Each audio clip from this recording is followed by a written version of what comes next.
Dis 'n Vrydag julle en dit is my reality en ek bly vir julle sê neem aksie en kom leer nuwe skills sodat jy vryheid kan beleef want dit is letterlik wat ek wou gehad het.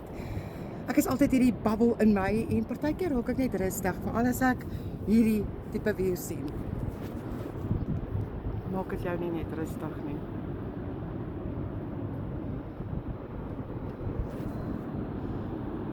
As ek kon leer en op 45 hierdie nuwe vaardighede kon leer om hierdie amazing vryheid te hê en selfbeheer, net om nuwe skills te leer en van my foon af vir my 'n besigheid op te bou wat niemand ooit kan wegvat nie, kan jy dit ook doen.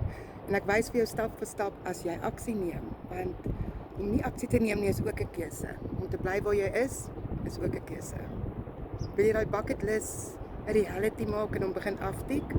Of wil jy kyk hoe gewone Suid-Afrikaners dit reeds reg kry?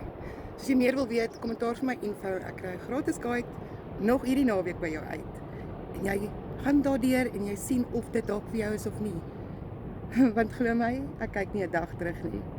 Dit is my celebration maand. Ek verjaar die 7de Julie en ek het 50% afslag op die $600 en $900 pakket waar jy begin met 'n besigheid vir jou stabiliteit gaan gee, meer kennis en wysheid oor die wêreld wat digitaal gaan.